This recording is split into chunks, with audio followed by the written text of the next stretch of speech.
ആശ്രയ FM 90 നാടിനൊപ്പം നാട്ടാർക്കൊപ്പം. Red Carpet. Stay tuned for your favorite celebrity. Good evening, നമസ്കാരം and welcome to Red Carpet with RJ Elikutty. നമ്മളുടെ ജീവിതത്തിലുള്ള ഒരുപാട് ഇവന്റ്സ് ആഘോഷമാക്കാനായിട്ട് ഇഷ്ടപ്പെടുന്ന ആളുകളാണ് നമ്മൾ എല്ലാവരും. അങ്ങനെ നമ്മുടെ ലൈഫിലെ മൊമെന്റ്സ് ആഘോഷമാക്കാൻ, അതിനെ കൂടുതൽ അർമാദമാക്കാനായിട്ട് സുഷിൻ ശ്യാം ആവേശത്തിലൂടെ നമുക്കൊരു പാട്ട് തന്നിട്ടുണ്ടായിരുന്നു, അർമാദം. ആ പാട്ടിന് പിന്നിലെ ശബ്ദം പ്രണവം ശശിയേട്ടനാണ് ഇന്ന് നമ്മുടെ കൂടെ റെഡ് കാർപ്പറ്റിൽ ജോയിൻ ചെയ്യുന്നത്. നമസ്കാരം ചേട്ടാ, സുഖമായിട്ടിരിക്കുന്നു? നമസ്കാരം ഏലിക്കുട്ടി, നമസ്കാരം. സന്തോഷമായിരിക്കുന്നു, സുഖമായിരിക്കുന്നു, ഹാപ്പിയാണ്.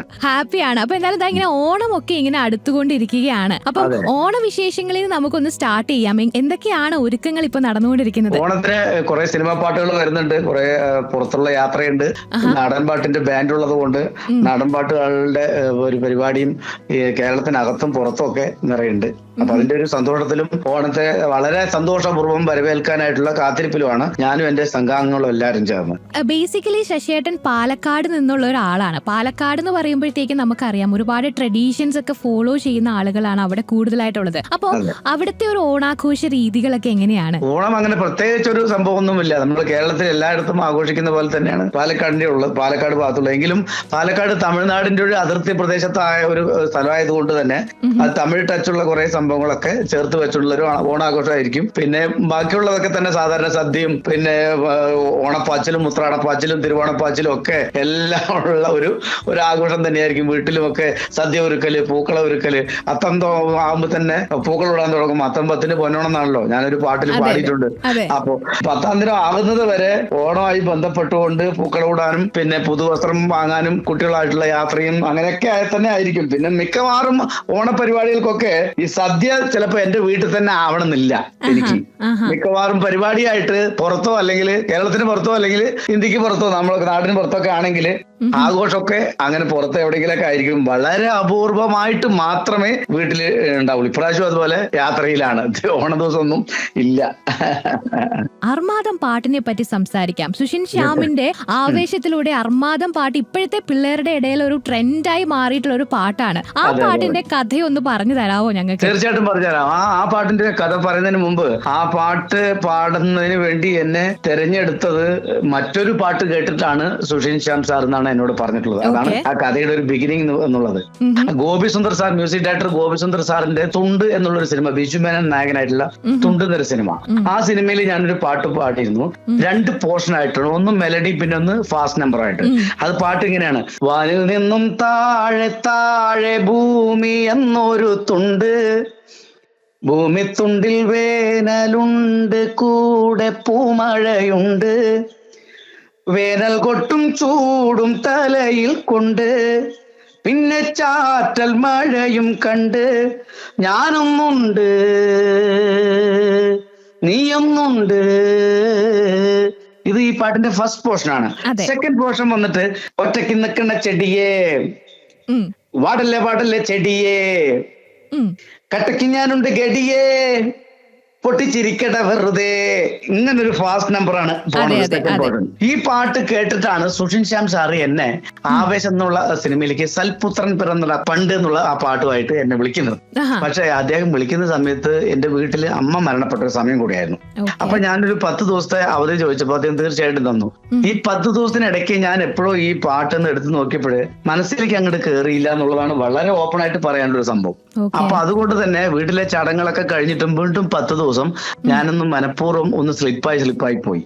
ഈ സമയത്തൊക്കെ അദ്ദേഹത്തിന്റെ മാനേജർ വിളിക്കുന്നുണ്ടായിരുന്നു എന്നെ, വിൻസെന്റ് ചേട്ടൻ, എറണാകുളത്തുള്ള വെണ്ണല സ്റ്റുഡിയോയിലുള്ള വിൻസെന്റ് ചേട്ടൻ വിളിച്ച്, ശശി നമുക്ക് ആ പാട്ട് ചെയ്യണം, സുഷിൻ ശ്യാം വിളിച്ചുകൊണ്ടിരിക്കുന്നുണ്ട്, എന്താ ചെയ്യേണ്ടത്? അപ്പൊ ഞാൻ ഈ പാട്ട് പതുക്കെ സ്ലിപ്പായി മാറിക്കൊണ്ടിരിക്കുന്ന സമയത്താണ് അപ്പോഴാണ് എന്റെ വീട്ടില് എന്റെ മൂത്ത മോന്റെ പേര് പ്രണവ് എസ് കുമാർ, കാരണം പാട്ടൊക്കെ പാടും. രണ്ടാമത്തവൻ പാർത്ഥിവ് മൃദംഗമൊക്കെ വായിക്കുന്ന കോവയിലാണ്. അപ്പൊ മൂത്ത പയ്യനാണ്, അയ്യോ സുഷിൻ ശ്യാം സാറിന്റെ പാട്ടാണോ അച്ഛൻ ഇത്രയും ദിവസം ഇട്ട് മാറ്റി വെച്ചിരിക്കുന്നത്, ആ തലയിൽ അവൻ കൈവച്ചു. ഞാനിത് കാര്യം ഡിസ്കസ് ചെയ്തപ്പോ വൈഫുമായിട്ട് സംസാരിച്ചപ്പോഴാണ്, വൈഫിന്റെ പേര് മാലതി എന്നാണ്, സംസാരിച്ചപ്പോഴാണ് അയ്യോ ഭയങ്കര കഷ്ടായി പോയല്ലോ എന്ന് പറഞ്ഞ അവൻ ഇങ്ങനെ എന്നോട് പറയുന്നു. ഞാൻ പിന്നെ ഒന്നും ആലോചിച്ചില്ല. പിറ്റേ ദിവസം ഞാൻ പറഞ്ഞു ഞാൻ പാടാൻ വന്നോളാൻ പറഞ്ഞു. അങ്ങനെ പോയി പാടിയ ഒരു പാട്ടാണ് ഒരു സൽപുത്രൻ തിരുനിറ പണ്ടെന്ന്. ആ പാട്ട് പാടിയതിനു ശേഷം എനിക്ക് എന്റെ സിനിമാ തലത്തിലുള്ള വഴിത്തിരിവ് വമ്പനാണ് ആ പാട്ടിന് ശേഷം എനിക്ക് ഉണ്ടായത്. അതിനുശേഷം ഈ അടുത്ത കാലത്ത് ഇറങ്ങിയ പുഷ്പ 2 വന്നല്ലോ ഫീലിങ്സ് വരെ ആ പാട്ടിനെ പിൻപറ്റിയാണ് എല്ലാം വന്നത്. അപ്പൊ എന്തായാലും ആ പാട്ടിന്റെ 2 വരി കേൾക്കാം നമുക്ക്. ഒരു സൽപുത്രൻ പിറന്നട പണ്ട്, മഹാധ്യായം തുടക്കമായെന്ന്, ഇത് ദിക്കട്ടും മുഴങ്ങിടും പാട്ട്, കൊടും സന്തോഷ പിറന്ന നാൾ വാഴ്ത്ത്.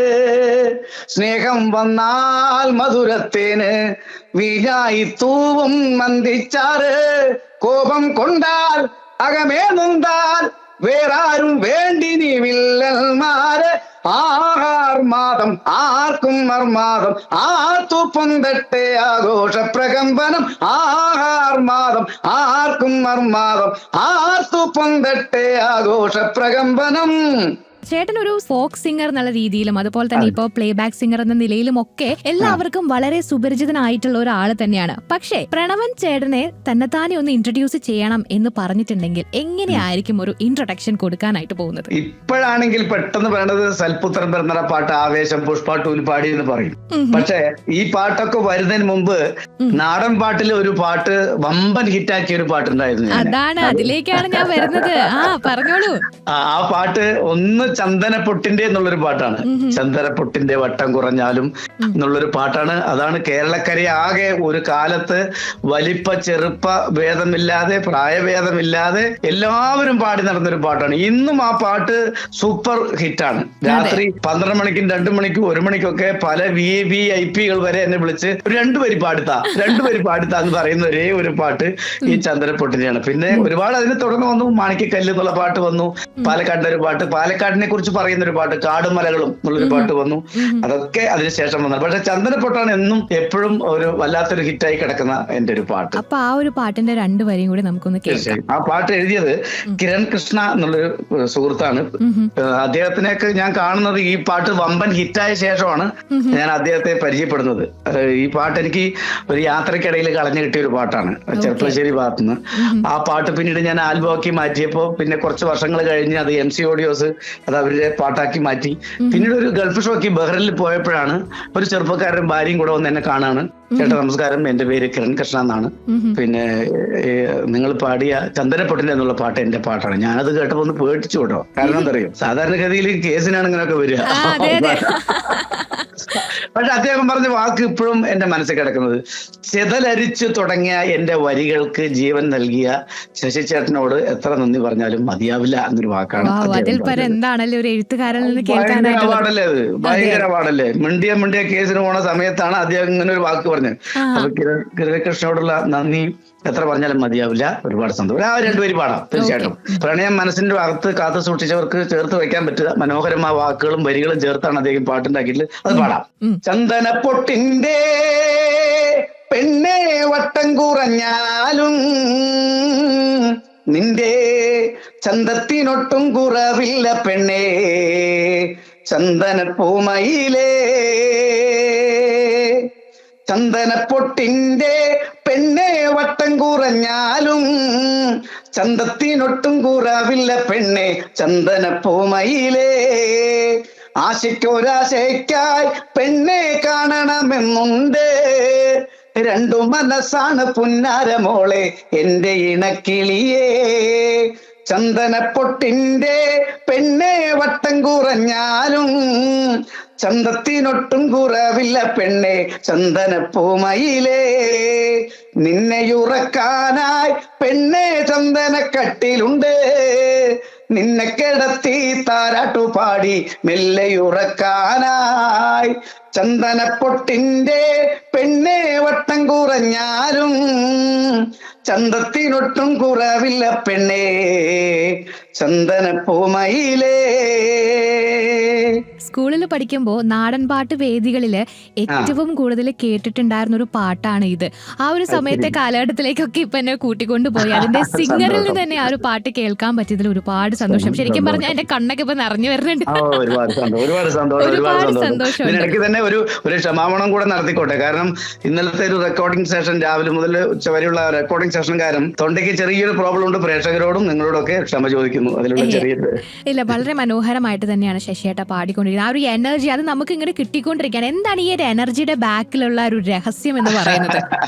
നമ്മളെ സാന്നിധ്യം കൊണ്ട് സാമീപ്യം കൊണ്ട് നമ്മളെ സ്നേഹിച്ചു വരുന്നവർക്ക്, നമ്മളോട് സംസാരിക്കുന്നവർക്ക് പോസിറ്റീവ് എനർജി കൊടുക്കുക എന്നുള്ളതാണ് എന്നെ സംബന്ധിച്ചിടത്തോളം എന്നും എപ്പോഴും എന്നോട് ചേർന്ന് നിൽക്കുന്ന എല്ലാവർക്കും ഞാൻ ചെയ്തു കൊടുക്കുന്നത്, പറഞ്ഞു കൊടുക്കുന്നത്. നമുക്ക് അതിൽ പരം വേറൊന്നും കൊടുക്കാനില്ല.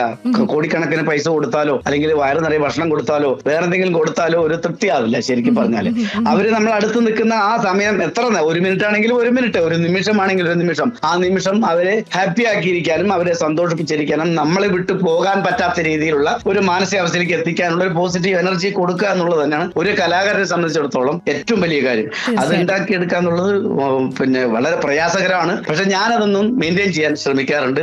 എപ്പോഴും അത് അങ്ങനെ കൊണ്ട് ചിന്തിക്കാറുണ്ട്. എപ്പോഴും അത് അങ്ങനെ തന്നെ ആയിരിക്കട്ടെ. അതെ. ചേട്ടന്റെ പാട്ടുകളെ പറ്റി ചോദിക്കുന്ന സമയത്ത് എല്ലാ പാട്ടുകളുടെ ബാക്കിലും ഒരു കഥയുണ്ടാവും എന്ന് ഞാൻ കേട്ടിട്ടുണ്ട്. ഇനി ചേട്ടന്റെ പേരിനെ പറ്റി തന്നെ നോക്കുകയാണെങ്കിൽ പ്രണവം ശശി എന്നാണ്. മ്യൂസിക്കൽ ആയിട്ടുള്ള ഒരു പേര് തന്നെയാണ്. ഈ ഒരു പേരിന്റെ ബാക്കിൽ എന്തെങ്കിലും ഒരു സ്റ്റോറി ഉണ്ടോ? ഞാൻ ചിറ്റൂർ കോളേജിലാണ് പഠിച്ചത്. ചിറ്റൂർ കോളേജിൽ പഠിക്കാൻ പോകാൻ കാരണം സംഗീതം പണ്ട് മുതലേ പഠിക്കണം എന്നുള്ള ആഗ്രഹമായിട്ട് നടന്ന ഒരാളാണ്. സിനിമ ഡയലോഗ് പോലെയൊക്കെ വരികയാണ്. പക്ഷെ അന്നത്തെ ജീവിത സാഹചര്യത്തിലൊന്നും അതിന് ഒത്തുചേർന്ന് വന്നില്ല. അപ്പൊ 10ാം ക്ലാസ് കഴിഞ്ഞപ്പോഴേ എലപ്പുള്ളി സ്കൂളിലെ 10ാം ക്ലാസ് കാരനായിരുന്നു ഞാൻ. പാലക്കാട് ജില്ലയിലെ എലപ്പുള്ളി സ്കൂളിൽ 10ാം ക്ലാസ് കഴിഞ്ഞപ്പോൾ അവിടെ നിന്ന് നേരെ സംഗീതം പഠിക്കാൻ പറ്റിയത് ചിറ്റൂർ കോളേജാണെന്ന് മനസ്സിലാക്കി നേരെ ചിറ്റൂർ കോളേജിലേക്ക് പോകണം പ്രീ ഡിഗ്രിക്കായിട്ട്. അവിടെ പോയപ്പോൾ പോകുന്ന വഴിക്ക് തന്നെ എന്റെ ഒരു ആപ്ലിക്കേഷൻ ഫില്ല് ചെയ്ത് ഇടാൻ പോകുന്ന സമയത്താണ് എന്റെ ഒരു അധ്യാപകൻ, നീ ഏതിനാണ് അവിടെ കൊടുത്തിട്ടുള്ളതെന്ന് എന്നോട് ചോദിച്ചു. ഞാൻ പറഞ്ഞു മ്യൂസിക്കിനാണ് സാർ പറഞ്ഞു. മ്യൂസിക്കിനൊക്കെ പ്രൈവറ്റ് ആയിട്ട് ഒന്നും ചെയ്യേണ്ടാവെന്ന് പറഞ്ഞു. എന്റെ അപേക്ഷ ഫോം വാങ്ങി മ്യൂസിക്കിനെ ഒഴിവാക്കി അവിടെ ജോഗ്രഫിന്ന് എഴുതി വെച്ചു. അവസാനം പാട്ട് പഠിക്കാൻ വേണ്ടി പോയ ആള് ചിറ്റൂർ കോളേജിൽ ഭൂമിശാസ്ത്രം പഠിച്ചിട്ട് തിരിഞ്ഞു വന്നു എന്നുള്ളതാണ് മറ്റൊരു കഥ. പക്ഷെ അത് ഞാൻ അവസാനിപ്പിച്ചില്ല. പാട്ടിന്റെ പഠിക്കാനുള്ള ആഗ്രഹം അവസാനം ഞാൻ പ്രൈവറ്റ് ആയിട്ട് പഠിക്കുകയുണ്ടായി. അങ്ങനെ മാവേലിക്കര കുഞ്ഞുമ മാസ്റ്ററുടെ കീഴില് പാട്ട് പഠിച്ചു തുടങ്ങി. പിന്നീട് പ്രൊഫസർ മോഹൻദാസ് സാറുടെ കീഴിൽ പഠിച്ചു. പിന്നെ വടിവേൽ സാറുടെ കീഴിൽ കുറച്ചു കാലം പഠിച്ചു. അങ്ങനെ പാട്ട് പഠിച്ചെങ്കിലും അന്ന് ഞാൻ ഷാവാലസ് ഗ്രൂപ്പിലായിരുന്നു ജോലി എടുത്തിട്ടുണ്ടായിരുന്നത്. അപ്പൊ ജോലിയും മറ്റുള്ള കാര്യങ്ങളൊക്കെ ആയി ബന്ധപ്പെട്ടുകൊണ്ട് പാട്ട് പഠനവും ഇതെല്ലാം അങ്ങോട്ട് കറക്റ്റ് ആയിട്ട് റെഗുലർ ആയില്ല. അത് മുടങ്ങിപ്പോയി. അവസാനം പാട്ട് പഠിത്തം എല്ലാം ഒഴിവായി വന്നപ്പോഴേ എനിക്കൊരു ആഗ്രഹം തോന്നി, മറ്റുള്ളവരെ പഠിക്കുന്നതോടൊപ്പം എനിക്കും പഠിക്കാമല്ലോ എന്ന് കരുതി കഞ്ചിക്കോട് ആസ്ഥാനമായിട്ട് പ്രണവം സംഗീത നൃത്തവേദി എന്നൊരു സ്ഥാപനം ഞാൻ തുടങ്ങാം 99.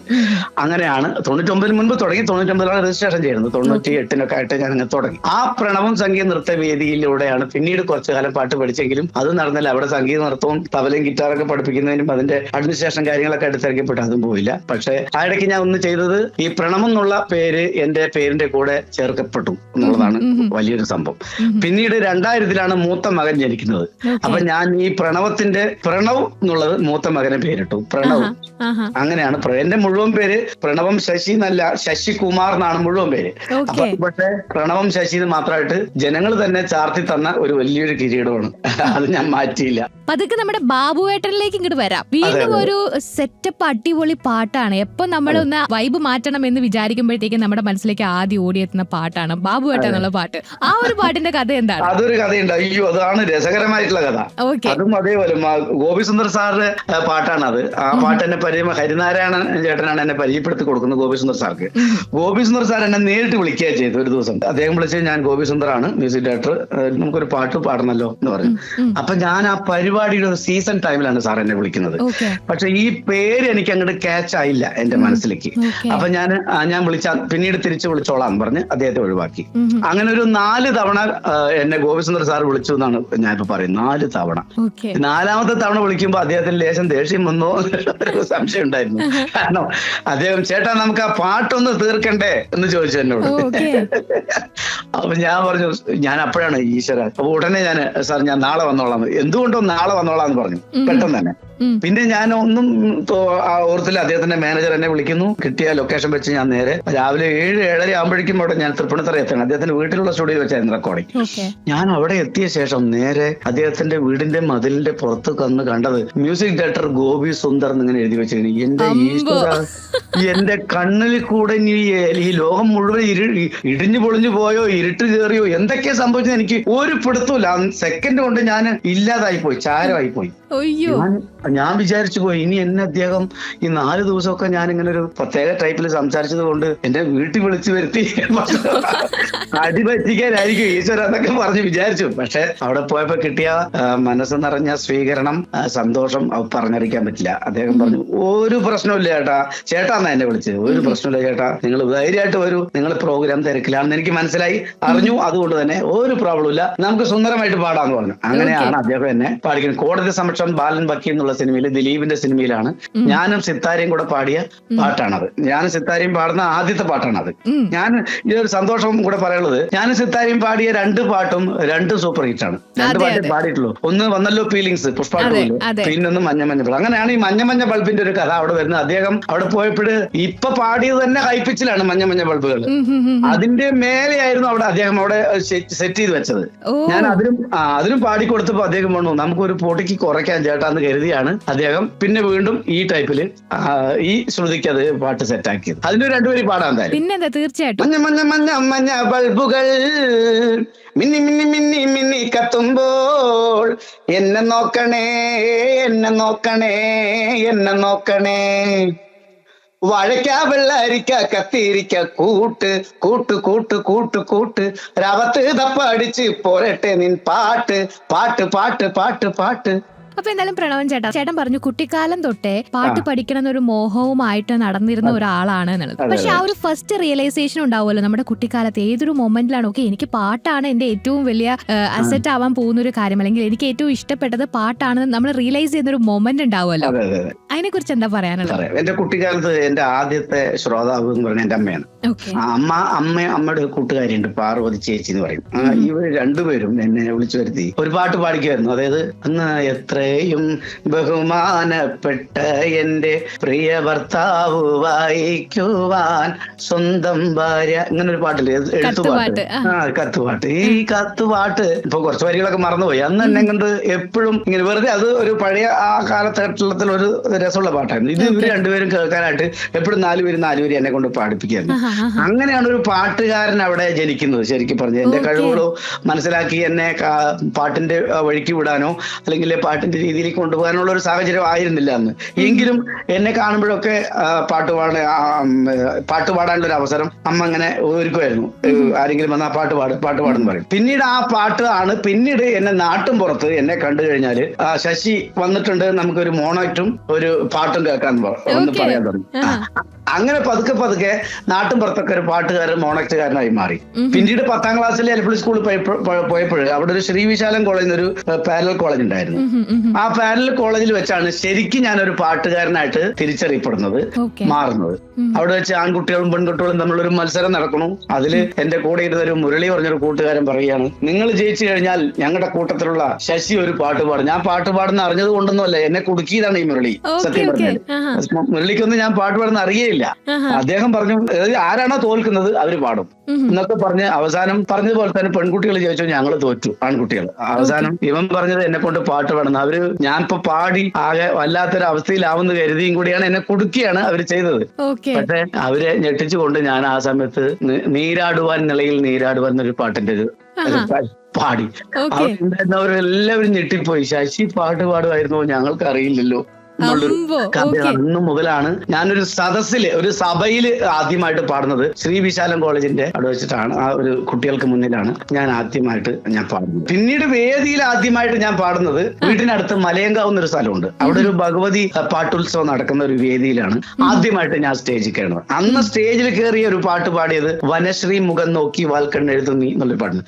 വനശ്രീ മുഖം നോക്കി വാൽക്കണ്ണെഴുതുമീ പനി നീർത്തടാകം ഒരു പാനപാത്രം നമ്മുടെ സിനിമാ പാട്ടുകളെയൊക്കെ മാറ്റി നിർത്തുമ്പോൾ നമുക്കറിയാം ഒരു ഫോക്ക് സിംഗർ ആണ് ബേസിക്കലി ശശിയേട്ടൻ എന്ന് പറയുന്നത്. അപ്പോൾ ഇപ്പോഴത്തെ ഒരു ജനങ്ങളുണ്ട്, അപ്പോഴത്തെ ഒരു ക്രൗഡിനെ ഇഷ്ടപ്പെടുത്തുന്ന രീതിയിൽ കുറച്ച് മോഡേൺ ആയിട്ടുള്ള കാര്യങ്ങളുമായിട്ട് ബ്ലെൻഡ് ചെയ്ത് വേണം നമ്മൾ ഈ നാടൻ പാട്ടുകൾ അവതരിപ്പിക്കാനായിട്ട്. കാരണം നാടൻ പാട്ടുകൾ എന്ന് പറയുമ്പോൾ ബേസിക്കലി ട്രഡീഷണൽ ആയിട്ടുള്ള ഒരു കാര്യമാണല്ലോ. അപ്പം ഇപ്പോഴത്തെ ക്രൗഡിന് വേണ്ടിയിട്ട് എങ്ങനെയാണ് ആ ഒരു പ്രോഗ്രാമിനൊക്കെ പോകുമ്പോൾ ഒരു പ്രിപ്പറേഷൻസ് നടത്താറുള്ളത്? പണ്ട് ഞാൻ ചെയ്തിട്ടുണ്ടായിരുന്നത് സാധാരണഗതിയിൽ ഞാൻ തമിഴ്നാടിന്റെ അതിർത്തി പ്രദേശത്തുള്ള ഒരാളാണെന്ന് ഞാൻ തുടക്കത്തിലേ പറഞ്ഞു.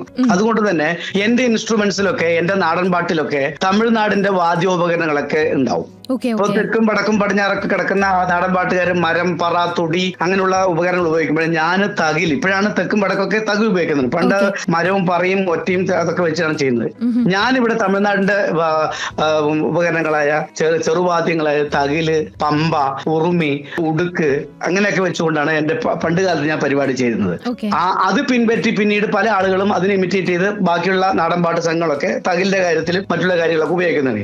പിന്നീട് വീണ്ടും ഞാൻ പുതിയ ഓരോ വർഷങ്ങൾ വരുമ്പോഴും നമ്മൾ പാട്ടുകളിലും കളികളിലും അവതരണങ്ങളിലൊക്കെ മാറ്റം വരുത്തേണ്ട ആവശ്യമുള്ളത് കൊണ്ട് അത് കുറച്ചു കാലം തുടർന്നതിന് ശേഷം എലിക്കുട്ടി പറഞ്ഞ പോലെ ശരിക്കും ബ്ലെൻഡ് ചെയ്ത് തന്നെയാണ് കൊണ്ടുപോകുന്നത്. ഇപ്പൊ ഞാൻ കീബോർഡും ഗിറ്റാറും വയലിനും ഒക്കെ മിക്സ് ചെയ്ത് ഉപയോഗിച്ചുകൊണ്ടാണ് ചെയ്യുന്നത്. കാരണം പാട്ടുകളിലും അങ്ങനെയൊക്കെ വരാൻ തുടങ്ങി. പഴയതുപോലെ തന്നെ എത്ര വലിയ സുഹൃത്തായാലും ഒരു പാട്ട്, ഒരാളുടെ പാട്ട് 5 തവണയൊന്നും ഒരാൾ കേട്ടോണ്ടിരിക്കില്ലല്ലോ, ഒരു വ്യത്യാസം ഉണ്ടാക്കണ്ടേ. അപ്പൊ ആ ഒരു വ്യത്യാസം ഉണ്ടാക്കുന്നതിന് വേണ്ടിയിട്ട് ഞാനിപ്പോ കീബോർഡ് ഉപയോഗിക്കുന്നുണ്ട്, ഗിറ്റാർ ഉപയോഗിക്കുന്നുണ്ട്, ഡ്രം കിറ്റ് ഉപയോഗിക്കുന്നുണ്ട്, എല്ലാം ഉപയോഗിച്ചുകൊണ്ട് മിക്സ് ചെയ്തുകൊണ്ടാണ് ചെയ്യുന്നത്. പക്ഷെ എല്ലാത്തിനും എല്ലാം ഉപയോഗിക്കില്ല. ഏത് പാട്ടിനാണോ അനുയോജ്യമായിട്ടുള്ള ഉപകരണങ്ങൾ വേണ്ടത് അതിന് മാത്രം തിരഞ്ഞെടുത്തുകൊണ്ടാണ് ഉപകരണം, അല്ലെങ്കിൽ പാട്ടിനെ ഡിസ്റ്റർബ് ചെയ്യുന്നത് ശ്രോതാക്കൾക്ക് ബുദ്ധിമുട്ടുണ്ടാക്കും. അതുകൊണ്ട് മിക്കവാറും എന്റെ പാട്ടുകൾക്ക് എല്ലാ പാട്ടും ഉപകരണം ഉപയോഗിക്കേണ്ടി വരും. കാരണം ഞാനൊക്കെ ഞാൻ പറഞ്ഞല്ലോ തമിഴ്നാടിന്റെ പാട്ട് പറയുമ്പോൾ ചില പാട്ടുകളൊക്കെ തമിഴ് പാട്ടുകളൊക്കെ നമ്മൾ പാടും. അത് ചിലപ്പോ അതിന്റെ പാട്ട് ഒരു 2 വരി പാടിത്തരാം. ഓ നമോ നാരായണായ വാൻകറുപ്പ മേഘവർണ്ണ തടിച്ച മീശയും പിടിത്താരുവാളും കൊണ്ട് ഇളുപ്പവരെ ഇളുത്തും അടിപ്പവരെ അടുത്തും എൻ കാലടിയിൽ പോടുവായ് ചെല്ലക്കറുപ്പയ്യ சிங்கார முத்தையா ஹேய் ஓம் ஒண்டிகருப்பு நொண்டிகருப்பா சண்டிகருப்பா வண்டிகருப்பா மாரடிக்கருப்பா தேரடிக்கருப்பா മലയടിക്കറുപ്പ 18ആം പടിക്കറുപ്പ. ഇതൊരു തമിഴ് പാട്ടിന്റെ ഒരു വിരുദ്ധമാണ് ഞാൻ പാടിയത്. ഈ ടൈപ്പ് പാട്ടൊക്കെ പാടുമ്പോൾ നമ്മൾ മിക്കവാറും എല്ലാ ഉപകരണങ്ങളും ഉപയോഗിക്കേണ്ടി വരും. എങ്കില് ഞാനിപ്പോ പാടിയതിന്റെ ഒരു പവറില് പിന്നെ അതുകൊണ്ട് ജനങ്ങളുടെ ഉള്ളിലേക്ക്, ഹൃദയത്തിലേക്ക് തട്ടുള്ളൂ. ഇപ്പൊ 1000 പേര് 1500 പേരൊക്കെ നിൽക്കുന്ന ഒരു ക്രൗഡിനെ നമ്മൾ പുള്ളി ചെയ്യണമെന്നുണ്ടെങ്കിൽ ഈ ഇൻസ്ട്രുമെന്റ്സ് ഒക്കെ വെച്ച് ഈ തരത്തിലുള്ള ഫാസ്റ്റ് നമ്പറും നമ്മുടെ വോയിസും വെച്ചുകൊണ്ട് മാത്രമേ പറ്റുള്ളൂ. അതുകൊണ്ട് എല്ലാ സമയത്തും ഞാൻ പുതിയ പാട്ടുകളും പുതിയ പരീക്ഷണങ്ങളും ഒരുക്കാറുണ്ട്. ഇതിലൊരു വ്യത്യാസം കൂടെ ഞാൻ പറയട്ടെ, അത് ശ്രോതാക്കൾക്കും എല്ലാവർക്കും അറിയുന്നതിനും കൂടെ പറയാണ്. ഇത് ഞാൻ പരിപാടികളിൽ ആളുകളെ പുള്ളിയാൻ വേണ്ടി മാത്രമേ ഇങ്ങനെയുള്ള എല്ലാ ഇൻസ്ട്രുമെന്റ്സും ഉപയോഗിക്കാറുള്ളൂ. പക്ഷേ കുട്ടികളെ, പുതുതലമുറയിൽപ്പെട്ടവരെ പാട്ട് പഠിപ്പിക്കുകയോ പരിശീലിപ്പിക്കുകയോ അല്ലെങ്കിൽ പാട്ടിനെ കുറിച്ച് ക്ലാസ് എടുത്തു കൊടുക്കുകയോ ചെയ്യുമ്പോൾ ഏത് പാട്ടിനാണോ ഏത് ഉപകരണം വേണ്ടത് എന്ന് വ്യക്തമായി പറഞ്ഞ് മനസ്സിലാക്കി കൊടുത്ത ശേഷമേ ഞാൻ ചെയ്യാറുള്ളൂ. അല്ലെങ്കിൽ ഒരു തലമുറയെ തന്നെ വഴിതെറ്റിക്കുന്ന രീതിയിലായിരിക്കും അത് പോവുക. അതുകൊണ്ട് ഉടുക്ക് പാട്ടിന് ഏത് പാട്ടാണ് ഉപയോഗിക്കേണ്ടത് ആ ഉപകരണത്തിനെ കുറിച്ച് ഞാൻ പറഞ്ഞുകൊണ്ട് പഠിപ്പിച്ചു കൊടുക്കും. മാരിയമ്മൻ പാട്ടിന് ഏത് പാട്ടാണ് വേണ്ടത്, ഏത് ഇൻസ്ട്രുമെന്റ് ആണ് വേണ്ടത് അത് ചെയ്തു കൊടുക്കും. അങ്ങനെ ഓരോ തരത്തിലും ഉപയോഗിക്കുന്ന പാട്ടുകൾക്ക് അനുയോജ്യമായ ഉപകരണങ്ങൾ വെച്ചുകൊണ്ട് പുതിയ പഠിതാക്കൾക്കും അല്ലെങ്കിൽ കുട്ടികൾക്കൊക്കെ പറഞ്ഞ് മനസ്സിലാക്കി കൊടുക്കാറുള്ളൂ. അങ്ങനെയും കൂടെ ഒരു വ്യത്യാസം ഞാൻ എപ്പോഴും ശ്രദ്ധിക്കാറുണ്ട്. ഇപ്പൊ ചേട്ടൻ നേരത്തെ പറയുകയുണ്ടായി ചന്ദനപ്പൊട്ടിന്റെ എന്നുള്ളൊരു പാട്ടാണ് ആദ്യമേ എല്ലാവരുടെയും ഹൃദയത്തിലേക്ക് കയറിയിട്ടുണ്ടായിരുന്ന ഒരു പാട്ടെന്ന് പറയുന്നത്. പക്ഷെ അതിന്റെ വരികൾ മറ്റൊരാൾ എഴുതിയൊരു വരികളായിരുന്നു, ചേട്ടന് കളഞ്ഞു കിട്ടിയ ഒരു പാട്ടാണെന്നും പറഞ്ഞിട്ടുണ്ടായിരുന്നു. അപ്പൊ ഈ ഒരു പ്ലേ ബാക്ക് സിംഗിങ് എന്ന് പറയുന്നത് ജസ്റ്റ് നമ്മുടെ ഒരു വോയിസ് മാത്രമല്ല, നമ്മുടെ ഒരു ഇമോഷൻ കൂടി ആ ഒരു വരികൾക്കും ആ ഒരു സംഗീതത്തിന് നമ്മൾ നൽകേണ്ടതായിട്ടുണ്ട്. അപ്പോൾ പേഴ്സണലി നമ്മൾ എഴുതാത്ത പാട്ടുകളിലേക്ക് എങ്ങനെയാണ് ആ ഒരു ഇമോഷൻ കണക്ട് ചെയ്യുന്നത്? അതിന്റെ ഒരു പ്രോസസ് ഒക്കെ എങ്ങനെയാണ്? നമ്മളൊരു പാട്ടിന്റെ കുറിച്ച് ആദ്യം മനസ്സിലാക്കുമ്പോൾ, കേൾക്കുമ്പോൾ തന്നെ ആ പാട്ടിന്റെ അർത്ഥവും വരികളും അതിന്റെ കഥാസന്ദർഭവും അല്ലെങ്കിൽ വരികളിലെ അർത്ഥങ്ങൾ നമ്മളൊരു കഥയാക്കി മാറ്റി മനസ്സിലേക്ക് ആദ്യം ആവാഹിക്കും. അപ്പോ അത് മനസ്സിലാവും നമ്മളൊരു ആ പാട്ടിലുള്ള ഒരു കഥാപാത്രമായി നമ്മൾ മാറും. മാറിക്കഴിയുമ്പോൾ അറിയാതെ തന്നെ, അത് എല്ലാവർക്കും കിട്ടുമെന്ന് എനിക്കറിയില്ല, അറിയാതെ തന്നെ നമ്മൾ അതിലൊരു ഭാഗമായി കഴിഞ്ഞാല് പിന്നെ വരുന്ന വാക്കുകളൊക്കെ നമ്മുടെ തൊണ്ടയിൽ നിന്നായിരിക്കില്ല, നമ്മുടെ ആത്മാവിൽ നിന്നായിരിക്കും വരിക. അപ്പൊ അത്തരത്തിലാണ് എനിക്ക് പല പാട്ടുകളും പാടി പ്രതിഫലിപ്പിക്കാനായിട്ട് പറ്റുന്നത്. അതാണ് ഈ ചന്ദനപ്പൊട്ടൊക്കെ ഇത്രത്തോളം ആളുകൾ നെഞ്ചിലേറ്റി വെക്കാനുള്ള കാരണം. അന്ന് പാടിയ പാട്ടുകളുടെ ആ പാട്ടിൽ ജീവിച്ചായിരുന്നു ഞാൻ പാടിയിട്ടുണ്ടായിരുന്നത്. അതാണ് അതിന്റെ ഒരു, പല നടന്മാരും പറയാറില്ലേ ഞാൻ ആ കഥാപാത്രമായി ജീവിക്കുകയായിരുന്നു. അതുപോലെ എനിക്കും പറയാൻ പറ്റും, പാട്ടുകളിലെ അർത്ഥങ്ങളിലും വാക്കുകളിലും നമ്മളും അതിലൊരു ഭാഗമായി നിന്നുകൊണ്ട് അലിഞ്ഞു ചേർന്നുകൊണ്ട് പാടാൻ കഴിയുമെങ്കിൽ ആ പാട്ടിന് ജീവൻ നൽകാനും ആ പാട്ട് എത്രമാത്രം ജനമനസ്സുകളിലേക്ക് എത്തിക്കാൻ പറ്റും എന്നുള്ളതാണ് വലുത്. അതാണ് കലാഭവൻ ചേട്ടന്റെ ഒക്കെ പാട്ടുകൾ ഏത് പ്രായക്കാരനെയും, അദ്ദേഹം പറയുന്ന പാടുന്ന പാട്ടുകൾ അദ്ദേഹം വലിച്ചു നീക്കിയിട്ട സിംഹാസനം ഇപ്പോഴും ഒഴിഞ്ഞു കിടക്കുകയാണ്. ഒരിക്കലും ആ സിംഹാസനത്തിൽ ഇരിക്കാൻ ഒരാൾക്കും കഴിയില്ല. കാരണം അത്രമാത്രം മനോഹരമായ തൊണ്ടയും ആലാപന ശക്തിയും അദ്ദേഹത്തിന്റെ നെഞ്ചിൽ തട്ടിയുള്ള വരികളും പാട്ടുകളും ഒക്കെ ഒരിക്കലും ഒരാൾക്കും പാടി പ്രതിഫലിപ്പിക്കാൻ പറ്റും തോന്നുന്നില്ല. അതുകൊണ്ടാണ് അദ്ദേഹം ഒക്കെ വിജയിച്ചതും ഇന്നും ജനമനസ്സുകളിൽ നിറഞ്ഞു നിൽക്കുന്നതും അതുകൊണ്ടാണ്. അതുപോലെ തന്നെ ചേട്ടാ നേരത്തെ പറയുകയുണ്ടായി സിത്താര ചേച്ചിയുടെ കൂടെ പാടിയ 2 പാട്ടുകളും ഇപ്പൊ എല്ലാവർക്കും വളരെ പ്രിയപ്പെട്ട പാട്ടുകളാണ് എന്നുള്ളത്. ഓരോ പാട്ടിന്റെ ബാക്കിലുള്ള സ്റ്റോറികളും ഇതുവരെ പറഞ്ഞുകൊണ്ടിരിക്കുമ്പോൾ ഫീലിങ്സ് പാട്ടിനെ പറ്റി ഇതുവരെ ഒരു 2 അക്ഷരം പറഞ്ഞില്ലല്ലോ എന്നോട് എല്ലാരും ചോദിക്കത്തില്ല. അപ്പൊ ആ പാട്ടിനെ കൂടി പറ്റി പറയൂ. അത് തീർച്ചയായിട്ടും പറയൂ. ആ പാട്ടിന്റെ ഒരു സംഭവം എന്ന് വെച്ച് കഴിഞ്ഞാല്, ആ പാട്ട് എന്നെ ഒരു ദിവസം വിളിക്കുകയാണ്. എന്നെ അതെല്ലാം ഞാൻ പറഞ്ഞല്ലോ, ആവേശത്തിലെ പാട്ട് സൽപുത്രൻ പിറന്നാളെന്നുള്ള പാട്ടിന്റെ പിൻപറ്റിയാണ് ഈ പാട്ടുകളൊക്കെ വരുന്നത്. അപ്പൊ ആ പാട്ട് ഒരു ദിവസം എന്നെ ചെന്നൈയിൽ നിന്ന് വിളിക്കുകയാണ്. എന്നെ പറയും, തമിഴിലാണ് അവർ സംസാരിക്കുന്നത്. വര മുടിയുമാണ ചെന്നൈക്ക് ഒരു പാട്ട് വര മുടിയുമാ. അപ്പൊ ഞാൻ വരാന്ന് പറഞ്ഞ് പോവാണ് ഞാൻ. അപ്പൊ ഞാൻ ചെന്നൈക്ക് പോകുന്നത് എപ്പോഴും ഞാൻ മ്യൂസിക് ഡയറക്ടേഴ്സ് എന്നെ വിളിക്കുമ്പോഴേ ഞാൻ അവരോട് ഒന്ന് റിക്വസ്റ്റ് ചെയ്യാറുള്ളത്, സാർ ഞാൻ ബിലോങ്സ് ടു ഫോക്ക് മേഖല, അതുകൊണ്ട് സോറി പ്ലീസ് എനിക്ക് നേരത്തെ തന്നെ ദയവ് ചെയ്ത് ഒന്ന് ട്രാക്ക് അയച്ചു തരണം, ഒന്ന് സെറ്റ് ആവാൻ വേണ്ടിയാണെന്ന് ഞാൻ പറയാറുണ്ട്. അപ്പൊ എല്ലാവരും അയച്ചു തരും, എല്ലാവർക്കും 2-3 ദിവസം മുമ്പൊക്കെ പാട്ട് അയച്ചു തരും. അപ്പൊ ഞാൻ ഇവിടെ ഒന്ന് പാടി സെറ്റായ ശേഷം ഇംപ്രവൈസേഷൻ ഒക്കെ ചെയ്ത് സ്റ്റുഡിയോയിൽ പോകുമ്പോൾ അധികം താമസമില്ലാതെ വേഗം പാടി എടുക്കാനും പറ്റും. ആ ഒരു സൂത്രത്തിനാണ് ഇത് എപ്പോഴും ചെയ്യാറുള്ളത്. പക്ഷെ ഈ സിനിമക്കാരോട് പറഞ്ഞപ്പോഴേ, ചെന്നൈക്കാരോട് പറഞ്ഞപ്പോഴേ അവര് പറഞ്ഞു തരം മുടിയാത് അയ്യോ വാക്ക്. അതോടുകൂടി എന്റെ കംപ്ലീറ്റ് ബ്ലാങ്ക് ആയി. ഞാൻ കോൺഫിഡൻസ് അങ്ങോട്ട് പോയി. അതാണ് എക്സാക്ട് വാക്ക്. ഞാൻ ഇനിയിപ്പോ എന്താ ചെയ്യാ, എനിക്ക് ഒന്നും പിടുത്തം കിട്ടില്ല. ഞാൻ വീണ്ടും റിക്വസ്റ്റ് ചെയ്ത് നോക്കി. അപ്പൊ ഒരു തരാൻ പറ്റില്ല എന്ന് തന്നെ പറഞ്ഞു. അവസാനം രണ്ടും കൽപ്പിച്ച് ഞാൻ പോവാണ്. ഞാൻ പോയി ചെന്നൈയിൽ എയർപോർട്ടിൽ ഇറങ്ങിയപ്പോൾ പിക്ക് ചെയ്യാൻ അവരുടെ വണ്ടി വന്നു. ഞാൻ അത് വണ്ടി കയറിയിരിക്കുന്നപ്പോൾ ഡ്രൈവർ എന്നോട് പറയാണ്, അണ്ണാ നീങ്ക വന്ന് കേരളാവാ, കേരളത്തിലെ ആളാണോ ചോദിച്ചു. അപ്പൊ ഞാൻ കേരളത്തിലെ ആളാണ്, ശരി പാട്ട് പാടാനാണ് പോണത് എന്നൊക്കെ പറഞ്ഞപ്പോ ഇന്നലെ ഒരു ഫീമെയിൽ സിംഗർ വന്നിട്ടുണ്ടായിരുന്നു, പിന്നെ അവരും സിനിമയ്ക്ക് വേണ്ടിയേ പാടിയത് എന്ന് പറഞ്ഞു. അപ്പൊ ഞാൻ എവിടെ നിന്ന് ഒരു മലയാളിയാണ് പറഞ്ഞു. അപ്പൊ ആ മലയാളിയുടെ ഫോട്ടോ കാണിച്ചു തന്നു. ഇവൻ അവരും കൂടി എടുത്ത ഫോട്ടോ എനിക്ക് കാണിച്ചു നോക്കുമ്പോ അത് സിത്താരയാണ്. അപ്പൊ എനിക്ക് മനസ്സിലായി സിത്താരയാണെങ്കിൽ എന്തോ ഒരു സംഭവം ഉണ്ടല്ലോ ഇത് എന്ന് കരുതി ഞാൻ. അവസാനം ഞാൻ ചോദിച്ചു, അപ്പൊ എന്താ പടം തെരയുമാ, ഞാൻ ആ ഡ്രൈവറോട് ചോദിച്ചു. അപ്പൊ അവനോട് പറഞ്ഞു, അപ്പൊ உங்களுக்கு പടം ഏതിന് தெரியாதா? അപ്പൊ എനിക്ക് അറിയില്ല പറഞ്ഞു. അയ്യോ അണ്ണാ അത് വന്ന് പുഷ്പ 2 സോങ് പറഞ്ഞു. എന്റെ അമ്മോ, ഞാൻ ആകെ അപ്പോഴും നമ്മുടെ ഗോപിസുന്ദർ സാറിന്റെ ഒരു സീൻ ഓർമ്മ വന്നു. ഇവിടെ ഞാൻ കാറിൽ ശരിക്ക് എന്താ പറയാ അൺകോൺഷ്യസ് ആയി ശരിക്ക് ആകെ പോയി. ആകെ ഒരു പുക, എനിക്കൊന്നും പറയാനില്ല. ഞാൻ ഈശ്വരത് എന്താ സംഭവിക്കാൻ പോണത്, എന്താ ചെയ്യാൻ പോണത് ഒന്നും ഒരു പിടുത്തമില്ല. അവസാനം ഞാൻ എയർപോർട്ടിൽ നിന്നും അവിടെ നിന്ന് ഇവിടെ നിന്നൊക്കെ എടുത്ത് പടം ഇട്ടത് ഫോട്ടോ ഇട്ടത് ഒക്കെ കംപ്ലീറ്റ് ഡിലീറ്റ് ചെയ്തു. ഞാൻ എവിടേക്കാ പോകേണ്ടത് എന്നുള്ളത് ആരും അറിയണ്ടെന്ന് പറഞ്ഞു. അവസാനം ഞാൻ സ്റ്റുഡിയോ എത്തിയപ്പോഴാണ് സ്റ്റുഡിയോ സാലിഗ്രാമത്തിലുള്ള സ്റ്റുഡിയോ സൗണ്ട് എഞ്ചിനീയർ എത്തിക്കുന്നു. അദ്ദേഹം വന്നിരുന്നു, വർത്താനം പറഞ്ഞു. അപ്പോൾ ആരാണ് ഇപ്പൊ റെക്കോർഡ് ചെയ്യാൻ പരിചയിച്ചപ്പോൾ SP അഭിലാഷ് എന്നാണ് ഒരാൾ വരുന്നു പറഞ്ഞു. ഈ SP അഭിലാഷ് ആരാണെന്നുള്ളത് റെക്കോർഡിങ് കഴിഞ്ഞ് പോകുമ്പോഴാണ് ഞാൻ അറിയുന്നത് SP ബാലസുബ്രഹ്മണ്യം സാറിന്റെ അനന്തരവനാണെന്നുള്ളത് പിന്നീടാണ് അറിയുന്നത്. അതും ഞെട്ടിപ്പോയി. അവസാനം ഫോട്ടോ എടുക്കാൻ കഴിഞ്ഞില്ല അദ്ദേഹത്തോടൊപ്പം. അദ്ദേഹം എനിക്ക് പാട്ട് പഠിപ്പിച്ചു തന്നു. സ്റ്റുഡിയോക്കകത്ത് വന്നതും നമുക്ക് തുടങ്ങാന്ന് പറഞ്ഞപ്പോ ഞാൻ പറഞ്ഞു സാർ പാട്ട് കേൾക്കണം പറഞ്ഞു. സ്റ്റുഡിയോക്കകത്ത് അത് കൺസോളിലിരുന്ന പാട്ട് കേട്ടപ്പോഴ് ഞാനിത് പാടാൻ കഴിയുമോ തോന്നി. എനിക്ക് ആദ്യം ഉണ്ടായ സംശയം, വളരെ സിൻസിയർ ആയിട്ട് പറയാണ്, എനിക്കിത് പാടാൻ കഴിയുമോ ഈശ്വര എന്ന് തോന്നി. അപ്പൊ ഞാനത് എഴുതിയിട്ടുള്ളത് നമ്മുടെ സിജു തുറവൂറാണ് അതിന്റെ മലയാളം വേർഷൻ എഴുതിയിട്ടുള്ളത്. അപ്പൊ സിജു ചേട്ടൻ പറഞ്ഞു, നിങ്ങൾ ധൈര്യമായിട്ടിരിക്കും, അതൊക്കെ പാടാൻ പറ്റും പറഞ്ഞു. അവസാനം ഞാൻ കേട്ടപ്പോഴും അതിന്റെ പ്ലാൻസും അതിന്റെ ഹൈ പിച്ചൊക്കെ കേട്ടപ്പോ പണി കിട്ടി തന്നെ വിചാരിച്ചു. അവസാനം രണ്ടും കൽപ്പിച്ച് സ്റ്റുഡിയോ കയറിയപ്പോൾ പിന്നെ നമ്മളെ പ്രേതം ബാധിച്ച പോലെ പിന്നെ വേറെ ലെവലായിരുന്നു. ഞാൻ ആ പാട്ട് പാടി തകർത്തു കൊടുത്തു. പിന്നല്ല.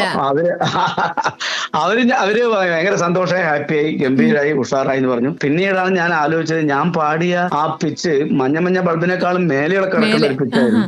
ഇപ്പോഴും സ്റ്റേജിൽ പാടാൻ എനിക്കത് പേടിയാണ്, കാരണം ഭയങ്കര ഹൈപ്പിച്ചാ, ഒരു രക്ഷയില്ലാത്ത ഹൈപ്പിച്ചാ. പക്ഷെ അത് പാടിയെടുത്തു എന്നുള്ളതാണ്. അങ്ങനെയാണ് ഈ പുഷ്പ 2 ഒരു കഥ. പിന്നീട് ദേവിശ്രീ പ്രസാദ് സാറാണ് അതിന്റെ മ്യൂസിക് ഡയറക്ടർ.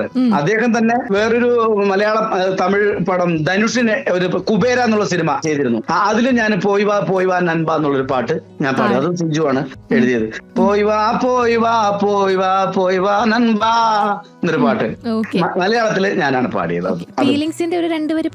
പിന്നെന്താ, മല്ലികവാണന്റെ അമ്പുകളോ കൺമുനത്തുമ്പുകളോ അമ്പിളിപ്പൂനില നാമ്പുകളോ പുഞ്ചിരി തുമ്പികളോ മുല്ല മലർമണി ചെണ്ടുകളോ നിന്മണി ചുണ്ടുകളോ തെന്തെരഞ്ഞെത്തുന്ന വണ്ടുകളോ പൂങ്കിന തുണ്ടുകളോ വന്നല്ലോ ഫീലിങ്സ് വന്ന് കൊല്ലുന്നല്ലോ ഫീലിങ്സ്. ശശിയേട്ടാ, പേഴ്സണലി ശശിയേട്ടന് എങ്ങനത്തെ ടൈപ്പ് ഓഫ് പാട്ടുകളാണ് ഇഷ്ടമുള്ളത്? സാധാരണഗതിയിൽ എനിക്കിങ്ങനെ ഈ ഒരു സൈലന്റ് പാട്ട് ഞാൻ അത്ര ഇഷ്ടപ്പെടുന്നുണ്ടെങ്കിലും എനിക്ക് ആളുകളായിട്ട് ഇങ്ങനെ ഇടപഴകി പാടാനാണ് എനിക്ക് ഭയങ്കര ഇഷ്ടം. അവരെ കളിപ്പിച്ചുകൊണ്ട്, അവരെ ചിരിപ്പിച്ചുകൊണ്ട്, അവരെ കമന്റ് ചെയ്തുകൊണ്ട്, അവരായിട്ട് ഇന്ററാക്ട് ചെയ്തുകൊണ്ട് അങ്ങനെയൊക്കെ പാടുന്ന പാട്ടുകൾ എനിക്ക് കൂടുതൽ ഇഷ്ടം. അതുകൊണ്ട് തന്നെ മണിച്ചേട്ടന്റെ പാട്ടുകളൊക്കെ ഞാൻ മിക്കവാറും ആളുകളായിട്ട് ഇടയ്ക്കൊക്കെ നിന്ന് പാടും. പിന്നെ ഓരോ സ്ഥലത്തിനനുസരിച്ചാണ് ഞാൻ പാടുക. നമ്മുടെ വടക്കൻ ജില്ലകളിലെ അധികം മാപ്പിള പാട്ടുകളാണ് ആളുകൾ ഭയങ്കര ഇഷ്ടപ്പെടുക. അപ്പൊ ഞാൻ മാപ്പിള പാട്ടുകളിൽ ഒരു ചെയിൻ പോലെ ചെയ്തു വെച്ചിട്ടുണ്ട് കുറെ പാട്ടുകൾ. എല്ലാത്തിന്റെ ഈ രണ്ട് പേര് ചേർത്തിട്ട് അങ്ങനെ വെച്ചിട്ട് ആരെങ്കിലും ഒരു മണവാളനോ മണവാട്ടിയൊക്കെ ഇരുത്തി ഒരു ഒപ്പനയൊക്കെ പാടി അങ്ങനെ ചെയ്യും. ഇപ്പോ തനി നാടൻ പ്രദേശങ്ങളിലേക്ക് പോകുമ്പോൾ മണിച്ചേട്ടൻ എല്ലാവർക്കും ഇഷ്ടമാണ്. അപ്പൊ മണിച്ചേട്ടന്റെ പാട്ടുകൾ അങ്ങനെ പാടും. അദ്ദേഹത്തിന്റെ ചെയിൻ സോങ് പാടും, അതല്ലെങ്കിൽ ഏതെങ്കിലും ഒരു പാട്ട് പാടും. ഇനിയിപ്പോ പാലക്കാട്ടിലെ തന്നെ ചില പ്രദേശങ്ങളിൽ വരുമ്പോൾ പൊറാട്ടങ്ങളി പാട്ടുകൾ ഏറ്റവും കൂടുതൽ ഇഷ്ടപ്പെടുന്ന ആളുകളാണ്. അങ്ങനെയാണ് എന്റെ പാട്ട് കാടും മലകൾ എന്നുള്ള പാട്ട് ഉണ്ട്, മാണിക്കക്കല്ലുണ്ട്, അങ്ങനെ ഒരുപാട് പാട്ടുകളുണ്ട്. അത് പാടി കേൾക്കും. അപ്പൊ ഇങ്ങനെ ഓരോ സാഹചര്യത്തിനനുസരിച്ച്, സന്ദർഭത്തിനനുസരിച്ച് അവർക്ക് ആറ്റാകുന്ന രീതിയിൽ ഫാസ്റ്റ് നമ്പർ ആണെങ്കിൽ ഫാസ്റ്റ് നമ്പർ, അല്ലെങ്കിൽ ചിലപ്പോഴും സൈലന്റ് സോങ് ഈ ചന്ദനപ്പൊട്ടിന്റെ ഒക്കെ പാടാൻ പറയും. അപ്പോ ചന്ദനപ്പൊട്ടിന്റെ എന്നുള്ള പാട്ടൊക്കെ ഇങ്ങനെ പാടിക്കൊള്ളണം. അത് സാഹചര്യത്തിനനുസരിച്ചാണ് ചെയ്യുന്നത്. ഏത് പാട്ടും പാടാൻ താല്പര്യം ഉണ്ടെങ്കിലും കുറച്ച് ഫാസ്റ്റ് നമ്പർ ഞാൻ എന്നും ഇഷ്ടപ്പെടുന്നുണ്ട്. അപ്പൊ എന്തായാലും നമ്മൾ നോക്കുകയാണെങ്കിൽ സുഷിൻ ചേട്ടന്റെ കൂടെയും ഗോപി സുന്ദർ സാറിന്റെ കൂടെയും ദേവിശ്രീ പ്രസാദ് സാറിന്റെ കൂടെയും ഒക്കെ ഇങ്ങനെ അടിപൊളിയായിട്ടുള്ള പാട്ടുകളൊക്കെ പാടി നമ്മുടെ എല്ലാവരുടെയും വളരെ പ്രിയപ്പെട്ട ഒരാളായി മാറിയിരിക്കുകയാണ് ശശിയേട്ടൻ. ഇനി ആരുടെയെങ്കിലും കൂടെ ഡ്രീം പ്രോജക്ട് സ്വപ്നം കാണുന്നുണ്ടോ? എനിക്ക് മോഹൻലാൽ സാറിന്റെയും മമ്മൂട്ടി സാറിന്റെയും ഒരു സിനിമയിൽ ഞാൻ പുഷ്പ 2 ഒക്കെ ഇന്റർനാഷണൽ ലെവലുള്ള ഒരു സ്റ്റാർ കൂടിയാണ് പാടിയത്. അദ്ദേഹത്തിന്റെ സിനിമയിലാണ് പാടിയത്, അല്ലു അർജുന്റെ. അത് നമ്മുടെ മലയാളത്തിലെ കേരളത്തിലെ നമ്മുടെ പ്രിയപ്പെട്ട താരങ്ങളായ ലാലേട്ടന്റെയും മമ്മൂക്കയുടെ ഒരു പടത്തിലൊക്കെ ഒരു പാടുന്ന വല്ലാത്തൊരു ആഗ്രഹമുണ്ട്. അപ്പൊ എന്തായാലും ആ ഒരു സ്വപ്നം തീർച്ചയായിട്ടും നടക്കട്ടെ എന്ന് തന്നെ നമ്മൾ ആശംസിക്കുകയാണ്. എനിക്കിട്ട് ഒരു കാര്യം കൂടെ പറയാൻ വിട്ടുപോയി. ഈ ഫാസ്റ്റ് നമ്പറിന്റെ കാര്യം സംസാരിച്ച് വന്നപ്പോഴേ എനിക്ക് അങ്ങനെ ഫാസ്റ്റ് നമ്പർ തന്നിട്ടുള്ള ഒരാളാണ് CS സാം പറഞ്ഞൊരു മ്യൂസിക് ഡയറക്ടർ. CS സാം അദ്ദേഹം കൊണ്ടൽ എന്നുള്ള സിനിമയിൽ ഒരു പാട്ട് ഇതുപോലെ ഫാസ്റ്റ് നമ്പർ അദ്ദേഹമാണ് എനിക്ക് തന്നിട്ടുള്ള പാട്ടുകൾ. അദ്ദേഹത്തൊക്കെ എന്റെ ഒരു ഇത് അറിഞ്ഞുകൊണ്ടാണ് തോന്നുന്നു. അദ്ദേഹം കുറെ സിനിമകൾ എനിക്ക് ഈ ഫാസ്റ്റ് നമ്പർ ഈ കൊണ്ടൽ എന്നുള്ള സിനിമയിൽ ചുളമടിക്കട തളമടിക്കട ഓ എന്നൊരു പാട്ടുണ്ട്, ഒരു ഉഷാറ് പാട്ടാണ്. അദ്ദേഹത്തിന്റെ പേരെന്ന് പറഞ്ഞു പോയി എനിക്ക് വലിയ സങ്കടം. അതുകൊണ്ടാണ് വളരെ ഇടയ്ക്ക് നിർത്തി അദ്ദേഹത്തെ കുറിച്ച് പറഞ്ഞത്. ഓക്കെ, അപ്പൊ എന്തായാലും ഒരുപാട് സന്തോഷം ഇത്രയും നേരം നമ്മുടെ കൂടെ ജോയിൻ ചെയ്ത് ഒരുപാട് വിശേഷങ്ങൾ കഥകളിലൂടെ നമുക്ക് പറഞ്ഞു തന്നതിലും. അപ്പം എന്തായാലും ഓണത്തിന്റെ ആശംസകൾ കൂടി അറിയിക്കുകയാണ്. സ്വപ്നങ്ങളെല്ലാം സാക്ഷാത്കരിക്കാനായിട്ട് സാധിക്കട്ടെ എന്ന് കൂടി ആശംസിക്കുന്നു. Thank you so much. ഒരുപാട് സന്തോഷം എന്നെ പാട്ടുകൾ കേൾക്കാനും പാടിപ്പിക്കാനും പറയാനും എന്റെ വിശേഷങ്ങൾ അറിയാനും എന്നെ വിളിച്ചതിൽ ഒരുപാട് നന്ദിയിരിക്കുന്നു. പ്രേക്ഷകരോട് എന്റെ ഇഷ്ടം അറിയിക്കുന്നു. എല്ലാവർക്കും മനസ്സ് നിറഞ്ഞ ഓണാശംസകൾ അറിയിക്കുന്നു. പ്രിയപ്പെട്ട ഏലിക്കുട്ടിക്കും ഓണാശംസകൾ ശാന്തി സന്തോഷവും സമാധാനം നിറഞ്ഞാവട്ടെ എന്ന് പ്രാർത്ഥിക്കുന്നു. എല്ലാവിധ ആശംസകളും നേരുന്നു. Thank you. Red carpet, A day with your favourite celebrities. നിങ്ങളുടെ ഇഷ്ടതാരങ്ങൾ എത്തുന്നു ആശ്രയ FM 90. കേൾക്കാം റെഡ് കാർപ്പറ്റ് സെലിബ്രിറ്റി ചാറ്റ് ഷോയിലൂടെ എല്ലാ ഞായറാഴ്ചയും വൈകുന്നേരം 7 മണി മുതൽ 10 മണി വരെ. Stay tuned.